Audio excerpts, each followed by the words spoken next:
दिखा रहा हूं आपको, मैं ग्राम देवरैया की तस्वीरें दिखा रहा हूं और तस्वीरों से साफ ये अंदाजा लगाया जा सकता है, जहां पुलिस को एक तरफ मदद करना चाहिए तो मदद की जगह एक तरफ पुलिस ने बर्बरता, अराजकता, कहीं ना कहीं पूरी तरह से लूटपाट, कहीं ना कहीं पूरी तरह घर में जिस तरह से तांडव मचाया है, उससे साफ अंदाजा लगाया जा सकता है कि पुलिस ने मदद की जगह कहीं ना कहीं लोगों का नुकसान किया है। पूरे गांव में भय का माहौल है, कहीं ना कहीं लोगों में दहशत है, लोग ताले लगा करके गांव से चले गए हैं।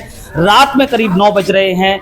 पुलिस ने इस गांव में जिस तरह चोरी हुई, वो चोरी की वारदात के बाद इस गांव के ही कुलदीप बघेल नाम के जो व्यक्ति बताए जा रहे हैं, उनके द्वारा उच्च अधिकारियों को सोशल मीडिया के माध्यम से ये सूचना पहुंचाई कि गांव में चोरी हुई है और पुलिस ने उस पर कोई कार्रवाई नहीं की है। जिसके बाद पुलिस पहुंचती है और पुलिस पहुंचने के बाद पुलिस ने जिस तरह गांव में जो लोग नजर आए, जो महिलाएं नजर आई, उन महिलाओं को भी नहीं छोड़ा, उन पुरुषों को भी नहीं छोड़ा और सभी पर लाठियां बरसाई और कहीं ना कहीं पूरे गांव में तांडव मचाया है। पूरे दिन का घटनाक्रम है। इस घटनाक्रम के बाद रात को 9 बजे करीब हम रात को पहुंचे हैं। जिस तरह सोशल मीडिया पर यह पूरा वीडियो वायरल हुआ और वीडियो वायरल होने में जो पुलिसकर्मी हैं, पूरी बर्बरता, पूरी अराजकता, पूरी तरह से लोगों में तांडव मचाते हुए नजर आ रहे थे, महिलाओं को पीटते हुए नजर आ रहे थे। जिसके बाद तमाम मीडिया कर्मी रात को 9 बजे करीब ग्राम देवरैया में मौजूद हैं और देवरैया की जो तस्वीरें मैं आपको दिखा पा रहा हूं, उससे साफ इस गांव के, इस घर के जो लोग हैं, जो महिलाएं हैं, उनका दर्द आप समझ सकते हैं। योगी जी से ये गांव के लोग, इस घर के लोग, इस घर की महिलाएं अपील कर रही हैं कि इस तरह के जो पुलिसकर्मी है उन पर कार्रवाई होना चाहिए। कहीं ना कहीं आप अंदाजा लगा सकते हैं, पुलिस ने एक तरफ मदद की जगह लोगों पर तांडव मचाया है, लाठियां बरसाई हैं। और एक खास बात और बता दूं कि जो महिला है, अभी आपको मैंने जो तस्वीर दिखाई है, उन महिला की शादी हुए करीब 2 महीने हुए हैं और 2 महीने होने के बाद उस महिला के दर्द को आप समझ सकते हैं। महिला का यह आरोप है कि पुलिस ने उसका जेवर और जो सामान था उसका गृहस्थी का, वो भी नहीं छोड़ा, कहीं ना कहीं उनको क्षतिग्रस्त किया। और यह भी आरोप है कि पुलिस अपने साथ उनके जेवर को भी साथ ले गई। एक तरफ नाम क्या है आपका? राधा। राधा, राधा, आपका सामान कहाँ चला गया? पुलिस वाले ले गए ताला तोड़ के। ये आप ही का मकान है जी? हाँ। कौन सा कमरा है आपका? ये वाला है। ये वाला कमरा है। तो योगी जी से क्या अपील करना चाहेंगी? आपका इतना नुकसान हुआ है, रक्षा करें हमारी। आपकी शादी को कितना टाइम हुआ है? अभी ये 2 महीने हुए हैं। अच्छा, कहाँ मायका आपका? रसीदपुर। रसूलपुर। अब चोरी हुई, करीब 100 मीटर की दूरी पर चोरी हुई और चोरी होने के बाद एक जो दूसरा घर है, जिस व्यक्ति ने उन लोगों की आवाज को सोशल मीडिया के माध्यम से सरकार तक, शासन तक, प्रशासन तक पहुंचाने की कोशिश की थी, लेकिन पुलिस ने उस घर को ही कहीं ना कहीं तबाही मचाई है पुलिस ने। और पुलिस ने कहीं ना कहीं पूरी तरह से बर्बरता दिखाते हुए, अराजकता दिखाते हुए कहीं ना कहीं पूरे घर में, पूरे गांव में दहशत का माहौल बनाया है और कहीं ना कहीं इस गांव में लोग ताले लगाकर चले गए हैं। महिलाओं के दर्द को आप समझ सकते हैं। महिला सम्मान की बात की जाती है और वही पुलिसकर्मी कहीं ना कहीं महिला सम्मान के साथ महिला सशक्तिकरण का संदेश देने के लिए जगह जगह कैंप लगाते हैं। लेकिन कैंप लगाने का क्या महत्व है, आप देख सकते हैं। जिस तरह से महिलाओं ने आरोप लगाया कि क्षेत्राधिकारी ने भी महिलाओं को नहीं बख्शा और कहीं ना कहीं जिस तरह से सोशल मीडिया पे जो वीडियो वायरल हुआ, उसमें क्षेत्राधिकारी राजकुमार पांडे पूरी तरह से महिलाओं पर अराजकता, पूरी तरह से महिलाओं के साथ मारपीट करते हुए नजर आ रहे हैं। महिलाओं का आरोप है कि महिला पुलिसकर्मियों ने महिलाओं से कुछ नहीं कहा, लेकिन पुरुष पुलिसकर्मियों ने महिलाओं के साथ जिस तरह से बर्बरता की है, जिस तरह से अराजकता फैलाई है, जिस तरह से छेड़खानी की है, जिस तरह से जो शब्द हैं उनको बयान नहीं किया जा सकता। कहीं ना कहीं अब ये जो मामला है, ये कानूनी मामला है। अब देखना होगा इससे पुलिसकर्मियों को किस तरह योगी जी उन पर कार्रवाई करते हैं और लोगों को किस तरह न्याय दिलाते हैं। किस तरह से यहाँ पर यूपी में, जिस तरह से यूपी में पुलिस का लोगों को खौफ दिखाया जाता है, कहा जाता है कि उत्तर प्रदेश में गुंडा माफिया भाग चुके हैं, लेकिन ऐसे में साफ सवाल क्वेश्चन ये नजर आ रहा है कि पुलिस ने ही तांडव मचाया, डकैती की, अराजकता फैलाई, खौफ फैलाया और पूरे गांव में कहीं ना कहीं दहशत का माहौल बना हुआ है। आखिर ये पाले किसके द्वारा गए हैं?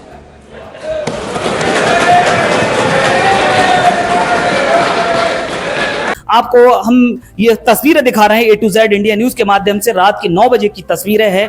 चलिए आपको हम और भी तस्वीरें दिखाएंगे, बने रहिए A to Z India news के साथ। ताले तोड़ के ज्यादा ही कूड़े ना जम्मू को भेजा जाए, कोशिश करने के लिए पता लग जाएगा 2 दिन में। ये वाला भी तो हिंदे पैर में देखो, ये नहीं तो सामान वगैरह कुछ भी गया है आपका? हाँ, जेवर गया तो फोन लेके गया जेवर। दीपक पाल जी।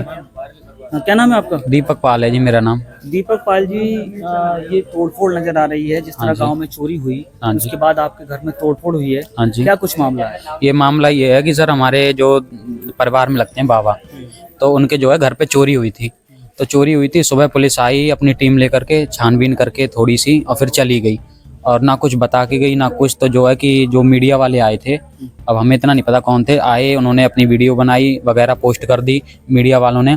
तो फिर दोबारा पुलिस जो की टीम है जो आई, आकर के हमारे बड़े भाई साहब और सब वहाँ पे खड़े हुए थे, हमारे बुजुर्ग लोग, उनको बोलती है कि आप लोगों की कौन सुनवाई नहीं कर रहा है। उनको डराने धमकाने लग गई, जैसे डरा धमका रहे थे। और उसके बाद जो है कि हमारे जो बड़े भाई साहब हैं कुलदीप बघेल, वो भारतीय किसान यूनियन स्वराज के जो है ओबीसी मोर्चा के अध्यक्ष हैं। तो उनको जो है कि उनके साथ हाथापाई हो गई पुलिस। तो हमारे उनसे बड़े जो भाई हैं धर्मेंद्र कुमार, तो उन्होंने बीच बचाव करने के लिए आगे बढ़े, उनको पकड़ के पुलिस ने, 2 लोगों ने उनको पकड़ा और उनके डंडे मारने लग गए। हमारे कुलदीप भाई साहब को मारने लग गए। फिर जो आस पड़ोस के लोग थी, जो लेडीज़ें थी, वो सब भी आई बचाने के लिए। तो पुलिस वालों ने उन लोगों को निर्दयी तरीके से, उनको ये नहीं देखा कि लेडीज़ हैं कि कौन है, बच्चे तक को, रास्ते चलते हुए आदमी को भी उन्होंने लाठी डंडों से मारा, जो उनके अभी तक निशान पड़े हुए हैं। और उसके बाद जब सब कोई चले गए, भाग गए यहाँ से, तो पुलिस वालों ने और अपनी पुलिस फोर्स बुला करके, टीम कम से कम 7-8 गाड़ियाँ आई थी, सब बुला करके घर में घुस के सबके, और ताले जो कुंडियाँ सबने डर के कारण लगा रखी थी, लात मार के उनके गेट तोड़ दिए, दीवार फलांग के गए और उन लेडीज़ों को अंदर जा कर के मारा और उनको घसीटते हुए रोड पे डाल के मार के उनको जो है कि अपने पुलिस स्टेशन लेकर के गए। उसके बाद फिर भी वो लोग शांत नहीं हुए। तो हमारे घर में जो हमारे कुलदीप बघेल जी हैं, उनके घर में आई हमारे भाई साहब के, और आप देख ही रहे हो ये सब जो सामान पड़ा है तोड़ फोड़ का, ये पुलिस कर्मियों ने किया है। और जो हमारी जो शादी होने वाली है, ठीक है, आपकी शादी होने वाली है? हमारी शादी होने वाली है, 6 तारीख को बारात जाएगी। 6 तारीख को बारात जाएगी सर। तो हमने बचाने के लिए गए, तो हमें 2 लाठी हमारे शरीर पे तोड़ दी। हमारे जो निशान पड़े हैं आप लोग देख ही चुके हैं। और हमारे भाई साहब के घर पे आकर के ये सब तोड़ फोड़ कर करके चली गई। और बाद में बोलते हैं कि हमारे ताई जी हैं, उनको बोल रहे हैं, उनको तो पुलिस ले गई थी, वहाँ पे बोलती है कि जा करके तू देखना कि तेरा घर कैसे हम तहस नहस करके आए हैं, तू रोएगी सारी ज़िंदगी। और हमारे भाई साहब को ये धमकी दी हमारी ताई को कि तेरा लड़का जहाँ मिल जाएगा कुलदीप बघेल, उसको जो है कि हम अपनी गिरफ्त में लेके थाने में बंद करके उसकी ज़िंदगी खराब कर देंगे, और धर्मेंद्र की। और ये आपकी भाभी बता रही है कि उनका चीज जेवर, हाँ, उनकी जो भी उनका जो सामान था, उनकी 2 महीने पहले, अभी फरवरी में शादी हुई थी, 13 फरवरी को उनकी शादी हुई थी। उनका जो भी माल जेवर जो भी रखा हुआ था, वो सब अपनी इस जगह पे बिल्कुल नहीं है। ये पुलिसकर्मियों ने जो है कि गड़बड़ कर दिया जेवर में, जो भी सोने का उनका था, जो भी सामान था। क्या क्या नुकसान हुआ है आपका? लगभग कितना नुकसान? हमारा कम से कम नहीं तो हमारी 5 मोटरसाइकिलें थी, पुलिस ले गई तोड़ फोड़ के और पिकअप में डाल के। अभी भी सामान वहाँ पे पड़ा हुआ है। हमारी भाभी के जो भी सामान मिला था हमारे भाई की शादी में, सभी तोड़ फोड़ करके चले गए। कम से कम नहीं तो हमारा 3-4 लाख का जो हमारे, मान लीजिए कि जो शादी का सामान मिला था, वो सब बर्बाद कर गए। हमारी 5 मोटरसाइकिलें आप सोच लीजिए, एक अपाचे थी और हमारी HF डीलक्स थी, एक प्लाटिना थी हमारी, और एक स्प्लेंडर थी। सोच लीजिए आप कितनी कीमत की होंगी हमारी मोटरसाइकिलें, और आप इस चीज़ से अंदाजा लगा लो कितना नुकसान हुआ है हमारा। कूलर हमारा, फ्रिज हमारा, सारी घर में ताले लगे थे, तो ताले तोड़ करके किया या फिर पहले खुले? हमारे में ताले लगे हुए थे सर, उन्होंने ताले नहीं तोड़े, उन्होंने गेटों में जो है कि पता नहीं किसी चीज़ से, वो देख लीजिए वहाँ पड़ा हुआ है चक्की का जो घुमाने वाला, उसको उठा के मार के मेरा ख्याल से उन्होंने जो है कुंडी तोड़ी। ताले नहीं तोड़े उन्होंने, कुंडियाँ तोड़ दी हैं और गेट खोल के ये सब करके गए हैं। क्या महिला पुलिसकर्मी थी जिस तरह से महिला पुलिसकर्मी थी जरूर, लेकिन किसी भी महिला पुलिसकर्मी ने किसी भी लेडीज को नहीं मारा है। सब जेंट्स पुलिस जितने भी थे उन्होंने सबने लेडीजों को मारा है। महिला पुलिसकर्मी ने किसी पे हाथ नहीं उठाया।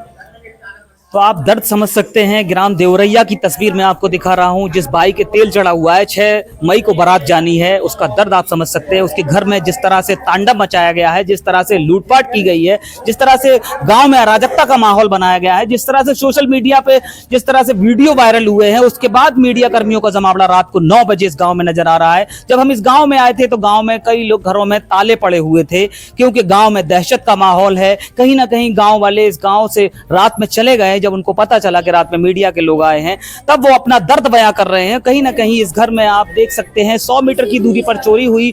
चोरी के बाद पुलिस को न्याय देना चाहिए, लेकिन न्याय की जगह कहीं ना कहीं एक तरफ तांडव मचाया गया है, लूटपाट की गई है, अराजकता का माहौल पैदा किया गया है, लोगों में खौफ पैदा किया गया है। कहीं ना कहीं पुलिस पर ये सवाल खड़े होते हैं। अब देखना होगा इस मामले में। योगी जी से ये गुहार लगा रहे हैं। अब जिस भाई के 6 मई को तेल चढ़ना है उसके दर्द को आप समझ सकते हैं। जिस उसकी भाभी के 2 महीने पहले शादी हुई है 13 फरवरी को, उसके सामान को तहस नहस किया गया है। आप उसके दर्द को कहीं ना कहीं हम इस A to Z India news के माध्यम से आप तक, शासन प्रशासन तक पहुंचाने की कोशिश कर रहे हैं। पुलिस को न्याय देना चाहिए। पुलिस ने कहीं ना कहीं पूरी तरह बर्बरता दिखाई है। आइए, एक और भाई है जिसके हाथ में चोट नजर आ रही है। देखिए किस तरह चोटें लगी हुई है और ये देखिए किस तरह से इस पर लाठियां बरसाई गई हैं, किस तरह इसको चोटें पहुंचाई गई हैं। आइए इससे भी जानते हैं। क्या नाम है आपका? अमन। आप ही का घर है ये? हाँ जी। क्या हुआ, कैसे चोट लगी है ये? जी वो मम्मी को, बड़ी मम्मी को, चाचे को मारे थे, तो फिर मैं उनको बचाने गया था। तो फिर मैं बचाने तो मेरे को गिरा के फिर डंडे से फिर मारने किसने लगे। मारा? पुलिस वालों ने सर। पुलिस वालों ने मारा। उनका नाम नहीं पता। पुलिस वालों को आप शकल से जानते हैं? हाँ जी, शक्ल से पहचान लूंगा। अच्छा, तो आपका मेडिकल वगैरह कुछ कराया पुलिस ने? आपने शिकायत की? कहीं शिकायत करने गए आप? कहीं नहीं शिकायत नहीं करे, वो पूरे पुलिस फोर्स खड़ी थी, कोई भी बाहर आता तो उसको मार रहे थे। अच्छा, तो देख सकते हैं पूरी तरह खौफजदा नजर आ रहे हैं लोग। लोगों में खौफ है। इस घर के जो भी परिवार के सदस्य हैं उन सभी में खौफ नजर आ रहा है, क्योंकि पुलिस ने जो बर्बरता दिखाई है, जिस तरह से अराजकता फैलाई है, जिस तरह से लूटपाट की है, दिन दहाड़े डकैती डाली है, इसको डकैती की भाषा में कहा जाए तो कम नहीं है। क्योंकि आप देख सकते हैं घर में जहां जहां कैमरा जा रहा है, जिस कमरे में हमने आपको जो तस्वीरें दिखाई हैं, कहीं ना कहीं पूरी तरह से क्षतिग्रस्त नजर आ रही हैं। जिस बहू के 2 माह पहले शादी हुई हो और उसके घर में इस तरह का तांडव मचाया हो, पुलिस ने एक तरफ लोगों को, पुलिस न्याय देती है तो कहीं ना कहीं पुलिस ने एक तरफ खौफ पैदा करने की कोशिश की है। अब ये लोग जाएं तो जाएं कहां? मीडिया के माध्यम से शासन प्रशासन तक हम ये खबर, ये तस्वीरें आप तक पहुंचाने की कोशिश कर रहे हैं। अब देखना होगा इस मामले में आगे क्या कुछ होता है। देखते रहिए A to Z India news.